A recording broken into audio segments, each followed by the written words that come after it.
नमस्कार किसान भाइयों, स्वागत है आप सभी का हमारे राम फार्मिंग चैनल में।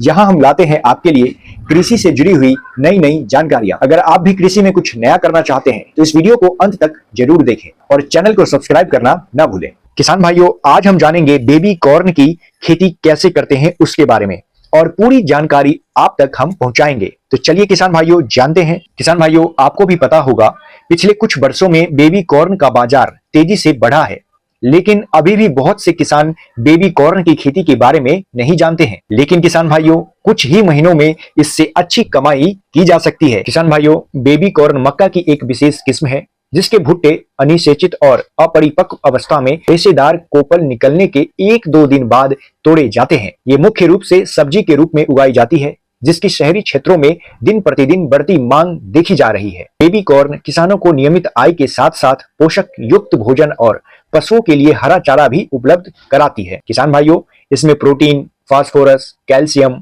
आयरन और विटामिन की अच्छी मात्रा पाई जाती है।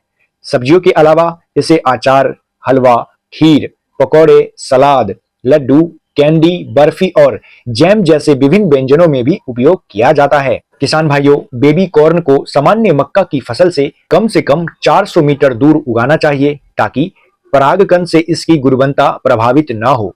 इसे शहरी इलाकों के पास उगाना लाभकारी है जहां इसकी मांग अधिक हो। किसान भाइयों, ये फसल जल भराव के प्रति अति संवेदनशील होती है। जल भराव की स्थिति में 1 से 2 दिनों तक पानी रुकने से फसल की उपज में भारी गिरावट हो सकती है, इसलिए इसे अच्छी जल निकासी वाली मिट्टी में उगाना चाहिए। किसान भाइयों, बेबी कॉर्न को 10 डिग्री सेल्सियस से अधिक तापमान वाले क्षेत्रों में साल भर उगाया जा सकता है। हालांकि अगस्त से नवंबर के बीच बोई गई फसल अधिक उपज देती है। उत्तरी भारत में 15 दिसंबर से जनवरी अंत तक ठंड की वजह से इसे नहीं उगाया जा सकता।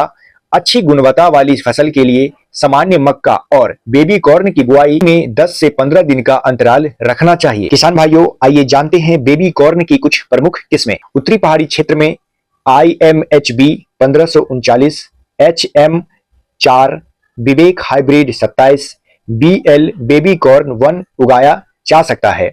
अब आते हैं मध्य पश्चिमी क्षेत्र में IMHB 1532, HM4 शिशु, विवेक हाइब्रिड 27, BL बेबी कॉर्न 1। अब आते हैं प्रायद्वीपीय क्षेत्र में baby corn GAY MH1, HM4 शिशु, ये किस्में उगा सकते हैं किसान भाइयों। किसान भाइयों, बेबी कॉर्न की बुआई के लिए प्रति हेक्टेयर 20 से 25 किलो बीज पर्याप्त होता है। बीज को बाबिस्टिन और कैप्टान 1:1 के मिश्रण से 2 ग्राम प्रति किलो बीज उपचारित करना चाहिए।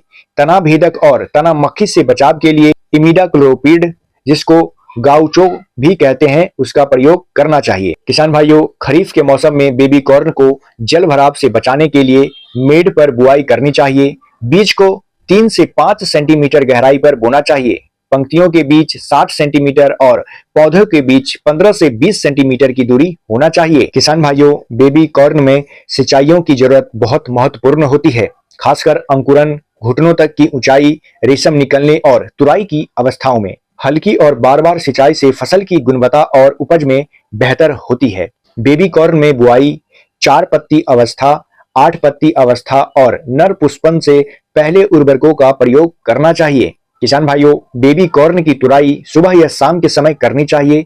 खरीफ की फसल 45 से 50 दिनों में और रबी की फसल 70 से 80 दिनों में तैयार हो जाता है। बेबी कॉर्न की तुराई सिल्क के 1 से 3 दिन बाद करनी चाहिए, जब सिल्क की लंबाई 1 से 2 सेंटीमीटर हो जाए।